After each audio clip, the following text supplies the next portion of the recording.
Hello and welcome. I'm Derek Dozenbrock in Minneapolis, Minnesota, and my co-host today is Ben Rivers in Atlanta, Georgia, and we'll be tag team moderating today's exciting winter webinar A-Game season finale, webinar 10 of 10. Scott, you can go ahead and load up your presentation. Scott Anderson is our next presenter. Scott is a principal geotechnical engineer with BGC Engineering.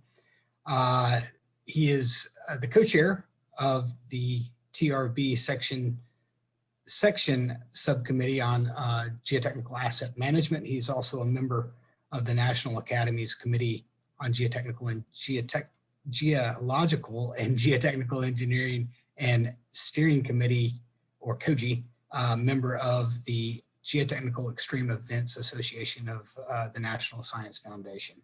He consults regularly with state DOTs, FHWA, and pipeline, water resource, and mine industry areas. Scott was previously with FHWA as a national leader within the Resource Center, a leader in federal lands, highways in Colorado, and a senior consultant engineer with URS.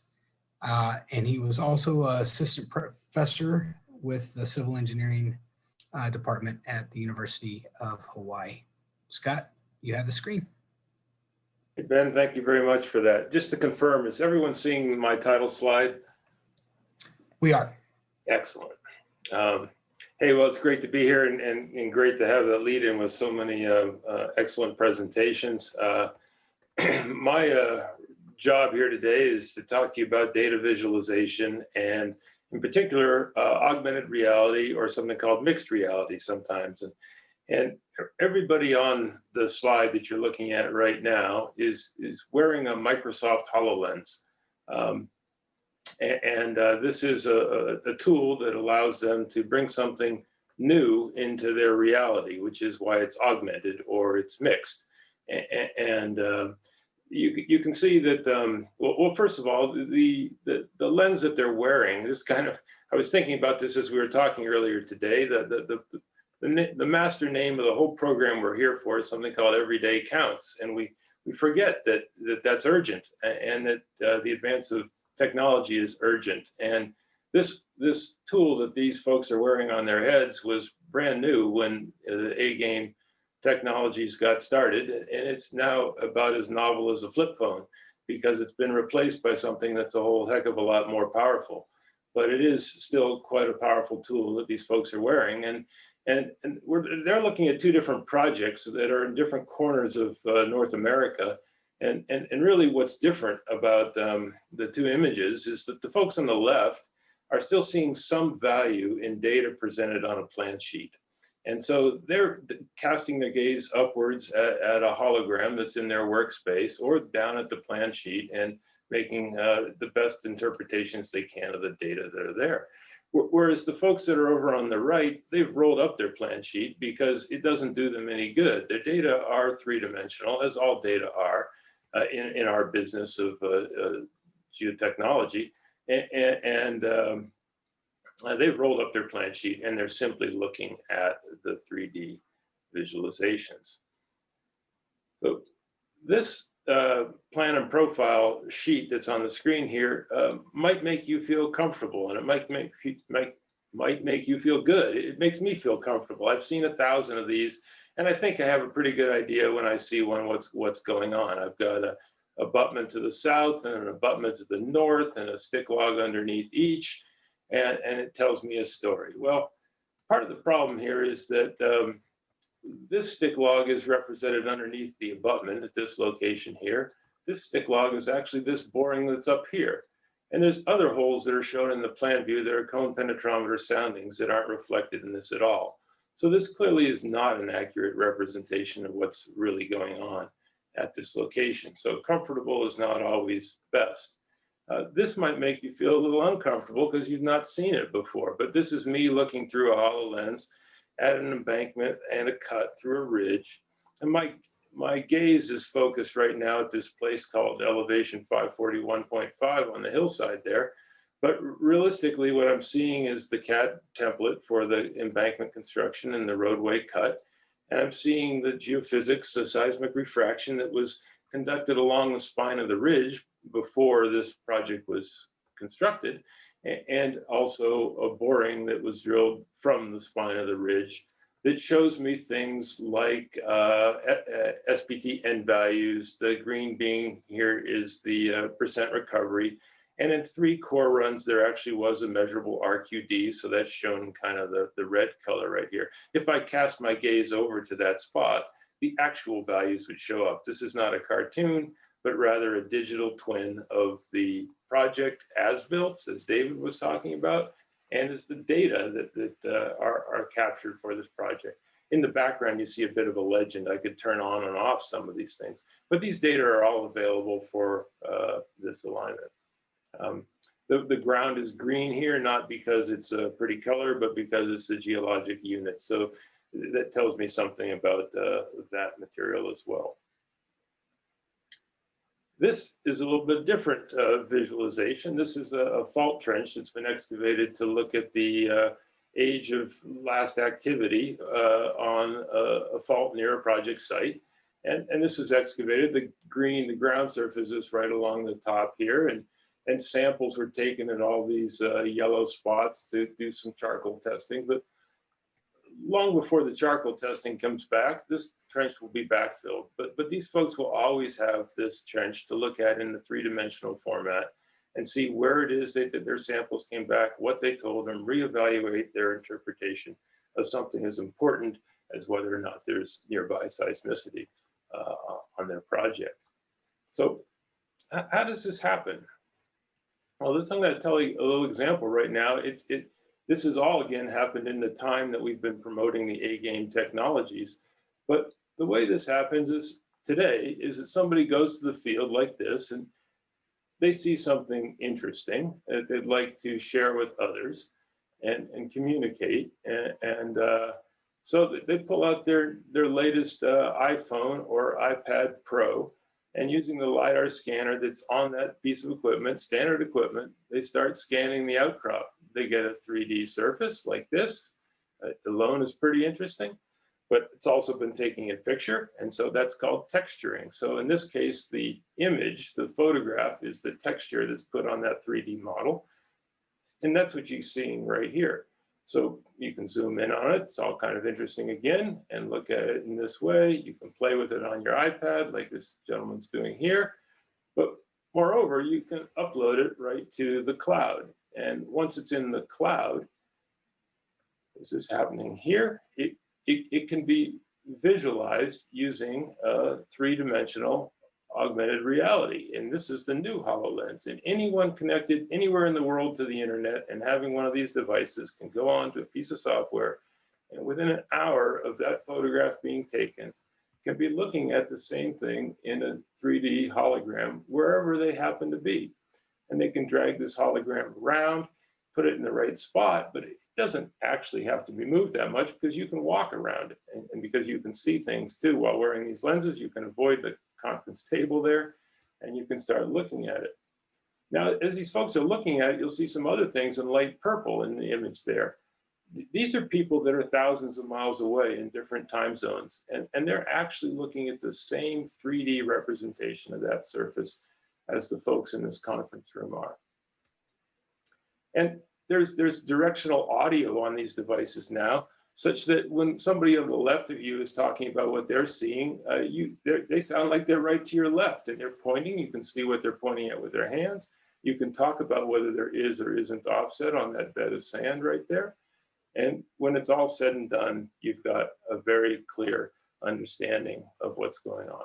If you wanted to take a 2D photograph and upload it somewhere, you could do that, but there's no need anymore. This is a little bit different of an image, and it's also a fun one for me to share with you today because this is from the very first EDC5 summit in Baltimore. And it's 2 gentlemen, at least one gentleman, standing below ground looking at a bridge site. And they're looking at data that are textured as well. There are certain objects here, and the objects are cone penetrometer soundings, piles, seismic refraction work, and SPTs. And the texturing here is not texturing of the ground like the image in the last things we looked at, but rather it's a data value. It's something that we measured from the ground, but it's still applying a texture to an object. And there's lots of fertile ground for thinking of the best ways we can do this in the future. But that's what these folks are seeing.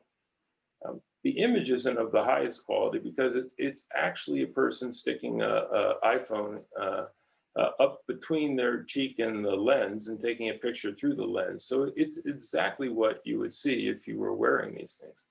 Now, these two folks could be, like a junior engineer and a senior one, talking about how do they, what do they make of these data, sharing some judgment. It could be a geotechnical engineer and a project manager talking about the value of collecting additional information, or it could be the owner and a contractor talking about what is known and what is not known about the subsurface prior to beginning work on this project. And so you can see them in the space. It's also possible to black out the background and make something more vivid, like you see right here. But you lose people, and losing people is losing some ability to communicate. I mean, it's like me talking to you on a webinar instead of us being together in the same room. But you can also snap an image and put it in a report if you need to resort back to a 2D kind of framework, and that's what is shown on the screen right here. Same data, different format. These data right here are from the great state of Ohio, and as such, they're available in a DIGS format. And so we're looking at data here that includes seismic refraction, electrical resistivity, SPTN values, recovery, and RQDs again. And this, it could be something like let me actually say that the data, it's possible now that these are data-driven processes too, so that it doesn't take long. It takes a little longer than Steve was talking about in terms of populating these logs from GINT logs into this visualization, but it's on the same kind of order of magnitude.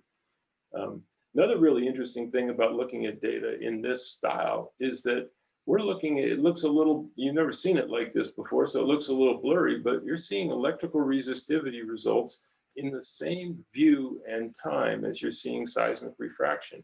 In other words, you get for the first time the ability to evaluate something that has a low resistivity and a high velocity, or vice versa, or in contrast. And it really gives you new ways to interpret the data. So to talk a little bit about the, that was kind of DIGS, and I want to talk a little bit about the digital as-built idea and another A-GaME technology, the Optical Televiewer. This is a project, and I think this little video clip will someday be on the FHWA site for all this, of a Manning Crevice Bridge as it was built. At each one of these white flags over here, there is a boring, and each boring had an optical televiewer for its full depth. Because this is a cute little movie, we're just going to look at one of these, and we'll go underground, and we'll see that log. We'll also see the interpretations that the engineers and geologists made at the time this bridge was being designed, and that is that there's 3 joint sets, or 4 perhaps, that were controlling the structure there. And then this log, kind of, you just see it at like stick level. Normally you'd go right up close to that and you'd get to see this in a close way. But again, it's a movie, so we're pulling it out for you and bringing it forward.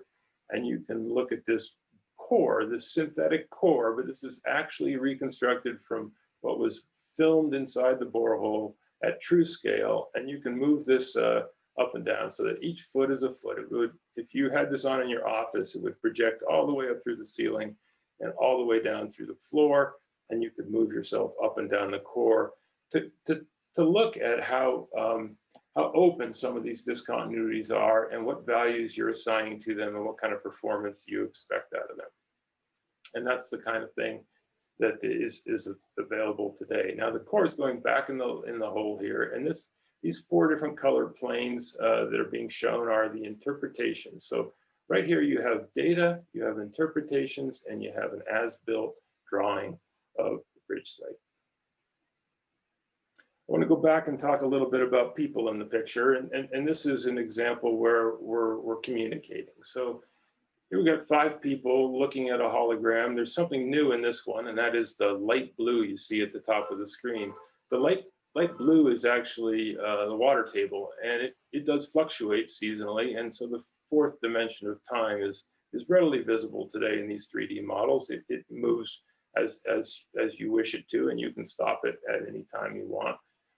But they're looking at different things, and the 4 on the left are pointing something else. And there's a sort of what I call the lone wolf over there on the right, and she's looking at things her own way. And it's important that people are able to, while sharing the same hologram, whether they're in the same space or not, they can be looking at it from the same perspective, or they can be looking at it differently. And it's when those things come together that I think we get the greatest understanding. Here's another example. You can see the hard hats in the box over there on the floor. These folks have come back in from the field where they literally had a hard time seeing the forest for the trees because there's only so much you can see out in the field, and when you come back and you can build this 3D model in the size of a hotel conference room, you can look at things that you couldn't see out in the field. I'm certainly not implying that the field visit wasn't valuable. It's just that this brings a new value to the field visit to come back and put it in this perspective. In the background, you can see an inclinometer plot, perhaps on one of those stands, and it's made really big, so it looks powerful, but it doesn't look near as powerful as it does in the 3D image that they're looking at, where they're actually seeing it move with respect to the borings and so on. So this is all available to them in this case.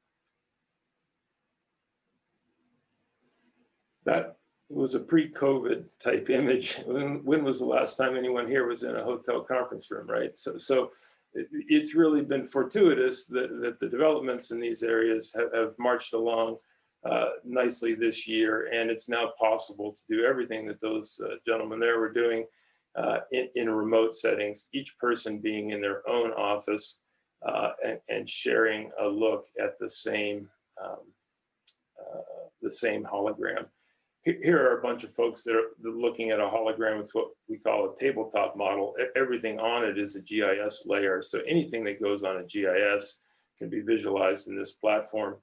And it's one of the easiest ways to move data into augmented reality type space. You get several people. The person in the middle there, they made what's known as a Zoom mistake, leaving their camera on and getting up and leaving. I don't know what they're looking at, but once again, there is a person way off to the right looking at things their own way, and it will bring their judgment and their understanding together with those on the left, and will really help in getting a shared understanding together.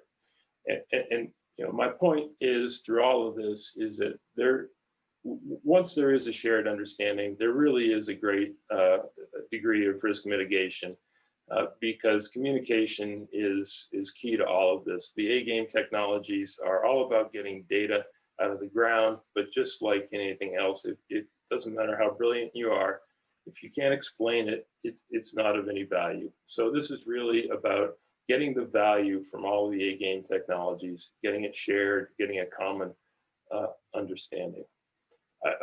I was going to close with the Hollywood ending to my story here today. Is that if you're not doing this now, it's because you don't want to. It's not because you can't. None of this is science fiction. None of this is in the future. All of this is being done. But some of the prior presentations today reminded me of something that's very real and that I have experienced myself. And that is, there is no place for this in the workflow. And this is a challenge. That this is, you might find this very exciting too, but you might be asking the question already, who does this and where does it fit in? And indeed, that is one of the challenges that we face together in moving forward. Just in closing, again, I guess I'd say that You know, the geotechnical professionals are unique in our project development business in that we are the ones who take 3D information and make it 2D. We have to ask ourselves if that's really the role we want in the future. Thanks a lot. And it goes to Derek, I think. Yep, thanks, Scott. Yeah, with respect to your closing, I think it's especially exciting to know that what you showed us today in your presentation, that these are technologies that exist today and are currently being used on program delivery projects. So in many ways, the future is here.